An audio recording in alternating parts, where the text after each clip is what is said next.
Popular, you're gonna be popular. That's how the musical starts off of Wicked, as Glinda sets out to turn Elphaba into a very popular girl, of course, the second most popular around after herself. Well, in today's gospel lesson, we could have been singing that song because Jesus is at the height of his popularity. He has hordes of people seeking him out and a very excitable group of disciples eager to see what he is going to do for them next. We are midway through the 16 chapters of Mark's gospel, and Jesus has set his face toward Jerusalem. He means to prepare his disciples for the hard road ahead. So, instead of entering into their debates about who is the most important or the most popular, or engaging in their speculation about future signs to come, Jesus just lays it all out for them.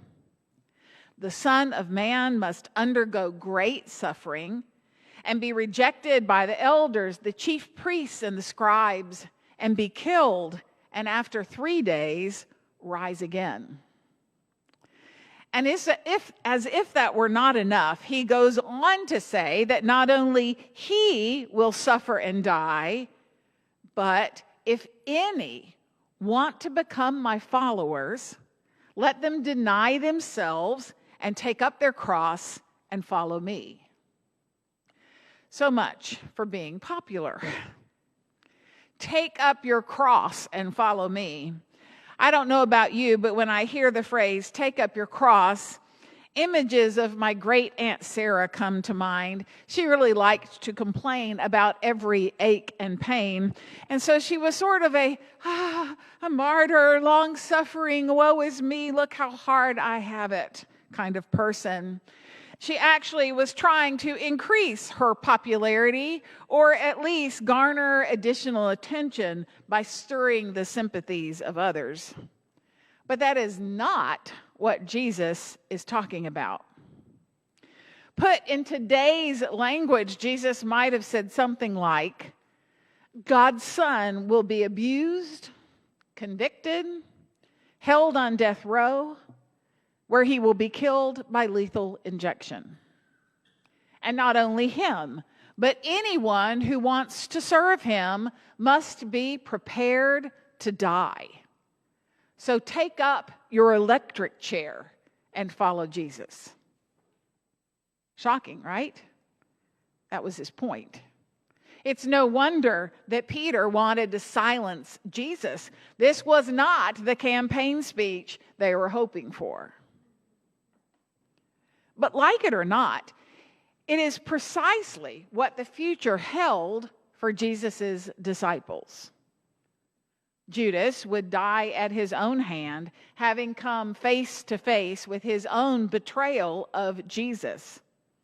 James, the brother of John, we hear from the scriptures, would be killed by a sword, while others, tradition tells us, were martyred after making great strides in the mission field, establishing Christian churches throughout Africa and Asia Minor and the European continent.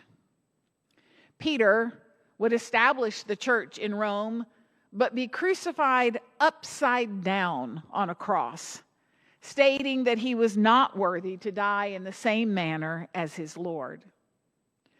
Only John, to whom Jesus entrusted the care of his mother, would die of old age in the city of Ephesus.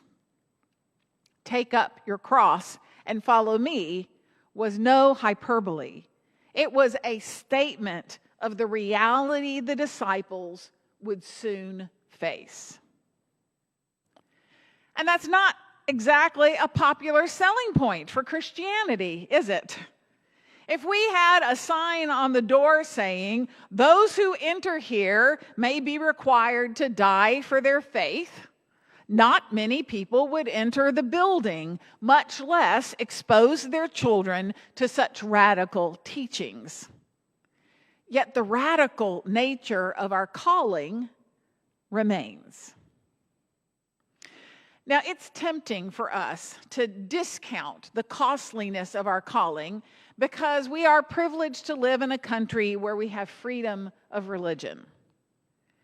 There certainly have been periods in history, and even now, places around the globe where such freedom does not exist, where Christians are still persecuted and in some cases martyred for their faith.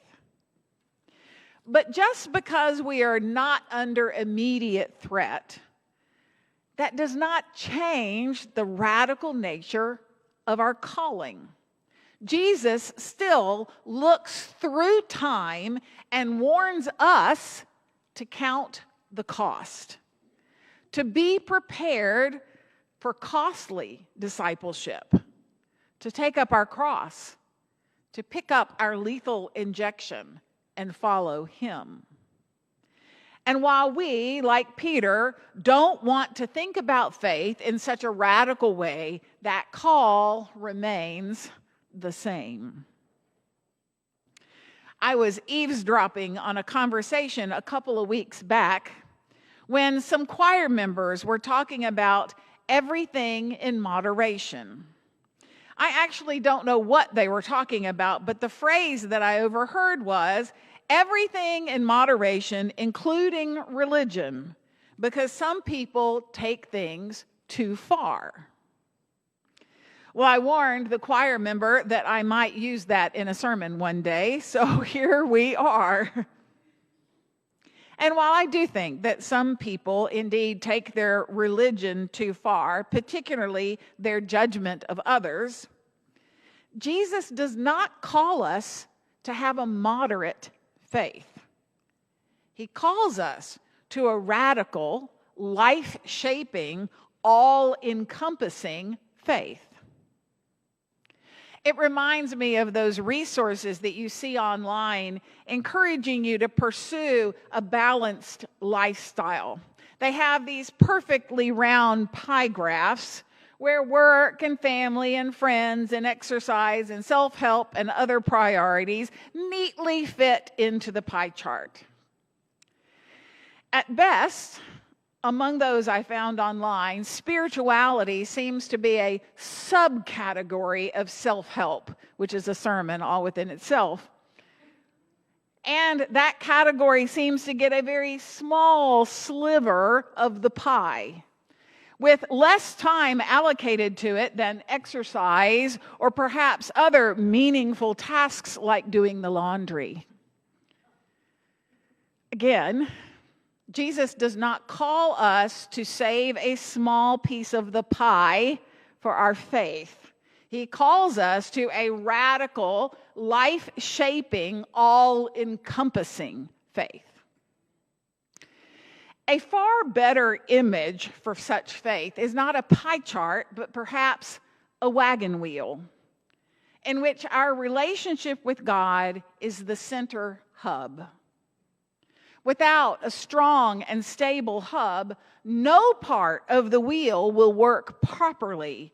And that results in a very vulnerable, always at the brink of breaking down wheel. So too, with our faith relationship with God. When we have God at the hub, we are stabilized, and all the areas of our life can function from there. So with God at the hub, the questions shift from things like, how much of my life, my time, and my energy do I want to give God? It shifts to the question, how much of God's life, of God's time, of God's energy do I want to spend on family, work, friends, or other activities of life? The question moves from, how do I carve out a piece of the pie for my faith, to how do I live out my faith in every aspect of my life? The question moves from how little can I invest in faith and still get by, to how does my faith inform my life? How does it empower a life of grace and service and peacemaking? How does it bring meaning and purpose to each aspect, to each relationship? How does it affect our whole being? Having God at the hub changes the function of the whole wheel. And that is the faith to which we are called. You know, it is likely that we will not face a day where we are at risk of being martyred for our faith.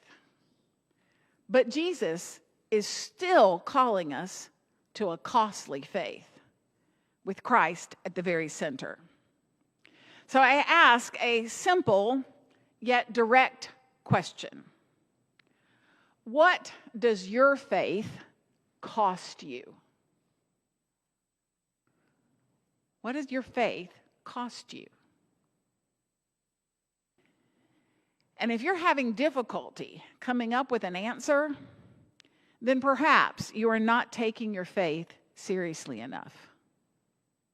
Perhaps you are not fully invested in the radical, life-shaping, all-encompassing faith to which we are called. So, what drives your life? In your heart of hearts, what compels you to move forward in life? Is it some latent desire to be popular like back in high school? Is it a drive to be better than the Joneses you see on Facebook? Is it a drive to retire earlier than your colleagues? What is pushing you forward? And if what you see in your center is not your relationship with Jesus Christ, how do you move towards that? I encourage you in the coming week that in everything you do, simply ask yourself, how can this event, this conversation, this project, this use of my free time, how can it more closely reflect the fact that God is the center of everything? And then, how can I have the courage to take up my cross, to boldly change, and to follow Christ? Amen.